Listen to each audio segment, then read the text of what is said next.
Higala maayong hapon, adlaw karon nga Biyernes, Mayo 23, 2025. O ganiya nga to ang 3 o'clock news break ni sibihang DXMU-FM. Kini ang inyuhang tigbalita. LG Iman Aninayon. Alas sa itong mga balita, mamahimo na karon sa mga Pilipino ang pagpangayo og legal nga tambag online pinaagi sa eGovPH nga aplikasyon sa gobyerno. Gipasabot ni Public Attorney's Office kon PAO Chief Persida Rueda Acosta nga kini susama sa 24 oras nga hotline sa PAO diin adunay mga abogado nga naka-assign aron mutubag sa tawag o pangayuan og legal nga tabang. Sumala pa sa opisyal, duha ka abogado og duha ka staff gikan sa PAO ang itudlo aron mo asikaso sa mga hangyo sulod sa app sa gobyerno. Gipasabot usab sa PAO chief nga dili magpadayon ang serbisyo kung walay abogado nga naka-duty. Dugang pa ni Acosta dako og kahulugan nga matubag gilayon ang mga pangutana kabahin sa balaod tungod dili tanan nga mga Pilipino nakatuon og balaod og mahinungdanon usab nga mahatagan og kasayuran ang katawhan kabahin sa mga daan ug bag-ong mga balaod.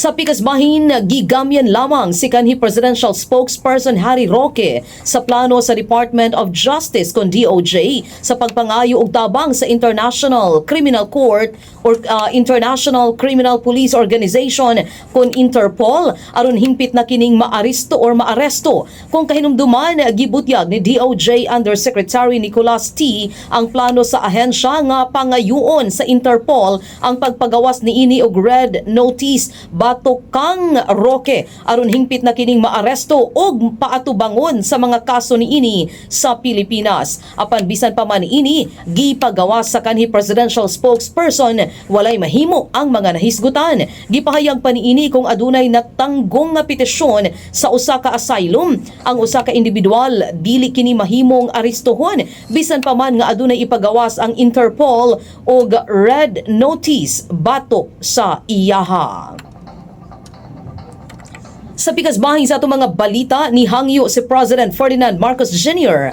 o courtesy resignation sa tanan niyang mga cabinet secretaries isiplakang sa pag-calibrate sa iyang administrasyon nunot sa dili maayong resulta sa mga piniliay. Ang presidente nagkanayon nga panahon na nga i-realign ang gobyerno nga gipaabot sa katawhan. Gihatagan o gibug-aton sa presidente nga dili kini negosyo sama sa naandan tungod kay ang mga tawo nagsulti og ang ilahang gipaabot matud pa ang resulta dili ang politika. Matud sa palasyo, ang hangyo alang sa courtesy resignation gituyo aron mahatagan og higayon ang presidente sa pagtimbang-timbang sa performance sa matag departamento og pagtino kung kinsa ang magpadayon sa pag-alagad sa administrasyon sa pagpatuman sa gi-calibrate kung gi-recalibrate nga mga prioridad.